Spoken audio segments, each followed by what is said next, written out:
Sebelumnya, Assalamualaikum warahmatullahi wabarakatuh. Perkenalkan, nama saya Fadliansyah Ahmad Lutfi Zain dengan NIM 14122000157, nomor absen 19. Di sini saya ingin mempresentasikan hasil tugas ETS saya, yaitu pengukuran produktivitas dengan pendekatan model POSPAT.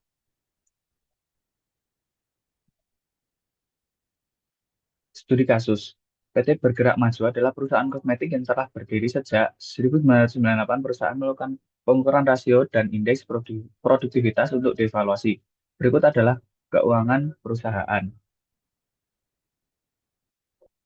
Nah, di sini ada data dari beberapa keuangan perusahaan, yaitu ada di produksi ada pendapatan bersih, HPP, organisasi ada nilai tambah, biaya umum, penjualan, ada laba kotor, biaya penjualan. Lalu di belanja ada di produk, laba kotor ada. Semisal di Januari ada 232.340 juta rupiah dan biaya langsung adalah 523.620 juta rupiah. Tenaga kerja terdapat laba kotor dan juga gaji total, modal terdapat pendapatan bersih dan modal. Permasalahan nomor satu, rasio produktivitas dan indeks produktivitas masing-masing aspek. Aspeknya ada 6, yaitu produk, organisasi penjualan, produk, tenaga kerja, dan modal. Nah, penjelasan ada di A dan B, rasio produktivitas dan indeks produktivitas. Nomor 2 ada rasio produktivitas dan indeks produktivitas keseluruhan aspek. Di sini ada dibagi menjadi dua lagi, yaitu rasio produktivitas keseluruhan aspek dan indeks produktivitas keseluruhan aspek. Dan ketiga ada peningkatan perbaikan produktivitas. Analisislah aspek-aspek yang memiliki nilai rata-rata terendah berdasarkan analisa grafik, rata-rata rasio produktivitas, dan rata-rata indeks produktivitas keseluruhan aspek pada permasalahan dua di atas. Yang keempat ada kesimpulan. Yang pertama ada rasio produktivitas produksi.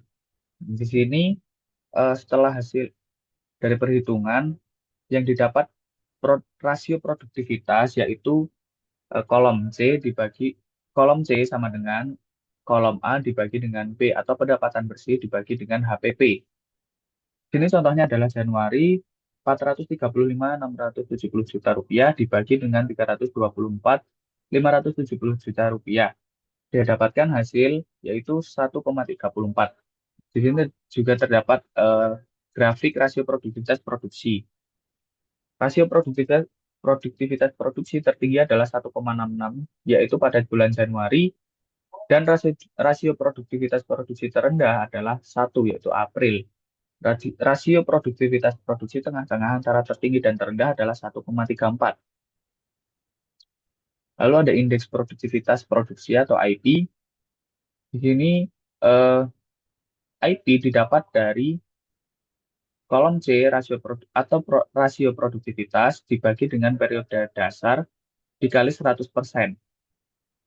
Dalam contohnya di sini ada, misal di bulan Januari 1,34 ikan dikali dengan 1,34, yaitu pada periode dasar ya. Itu sendiri dikali dengan 100%, maka hasilnya adalah 100.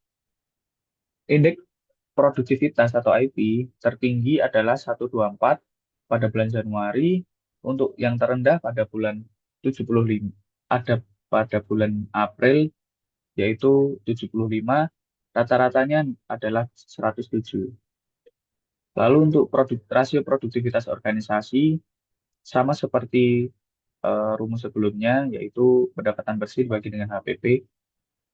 Di sini rasio produktivitas organisasi tertinggi adalah 2,38 pada bulan Mei, yang terendah adalah 1,33 pada bulan April, lalu nilai tengah-tengahnya adalah 1,95. IP organisasi IP organisasi tertinggi pada bulan Mei yaitu 106, lalu untuk terendah ada di bulan April 59 dengan rata-rata 85. Berikut grafik indeks produktivitas organisasi. Lalu ada rasio produktivitas penjualan. Rasio produktivitas penjualan di sini eh, yaitu terdiri ada 160, yang terendah ada 13 dengan rata-rata 78. IP untuk penjualan yang tertinggi adalah 160, yang terendah 13 dengan rata-rata 78. Lalu untuk rasio produktivitas produk yang tertinggi adalah 0,75 pada bulan Juli dan terendah ada di 0,44 pada bulan Januari, Maret, Agustus, dan Desember. Nilai tengah-tengah dari data tersebut adalah 0,55.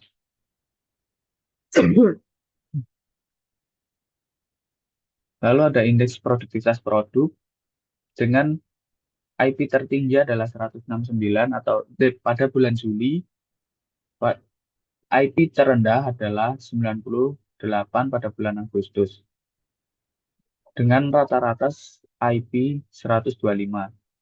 Lalu untuk rasio produktivitas tenaga kerja, di sini nilai tertingginya adalah 10,07 pada bulan Maret, nilai terendahnya adalah 0,44 pada bulan Mei dan April, nilai tengah-tengahnya adalah 0,64. Lalu untuk IP tenaga kerja, yang tertinggi adalah 1.508 pada bulan Maret dan terendah adalah 66 pada April tahun kedua dan Mei, dengan rata-rata 306.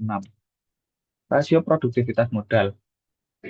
Nilai tertingginya adalah 13,11 pada bulan Oktober dan terendah adalah 0,47 pada bulan November.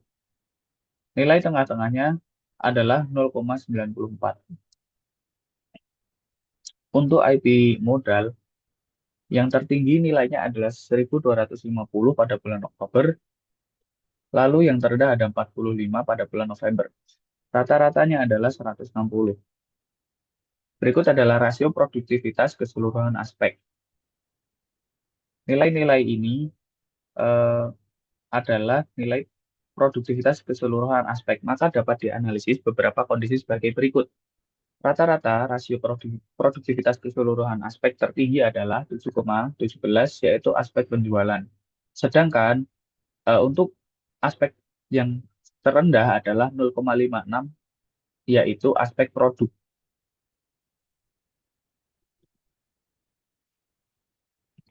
Lalu ada indeks produktivitas keseluruhan aspek.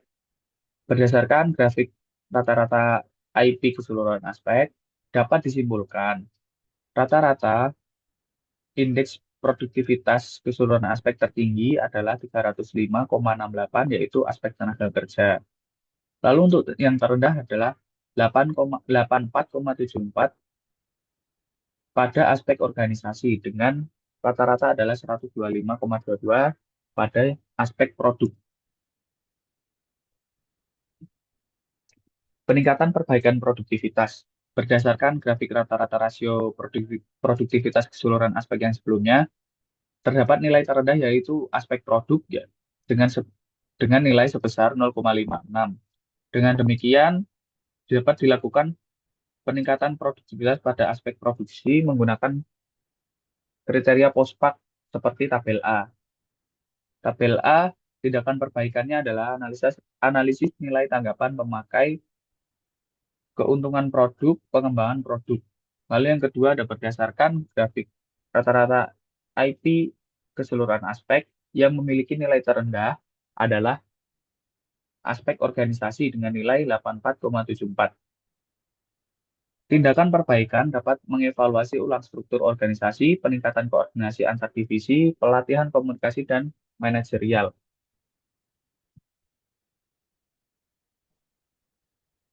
Lalu kesimpulan yang dapat ditarik berdasarkan hasil analisis, aspek produk memiliki nilai produktivitas terendah sebesar 0,56, sehingga diperlukan beberapa tindakan perbaikan seperti melakukan analisis nilai untuk meningkatkan efisiensi dan nilai tambah produk. Lalu pada aspek organisasi juga menunjukkan kinerja yang kurang optimal dengan nilai indeks sebesar 84,74. Oleh karena itu, perlu dilakukan evaluasi ulang terhadap struktur organisasi agar lebih adaptif. Peningkatan koordinasi antar bagian untuk mendukung efisiensi kerja, serta pelatihan komunikasi internal. Sekian presentasi dari saya. Kurang lebihnya saya mohon maaf. Wassalamualaikum warahmatullahi wabarakatuh.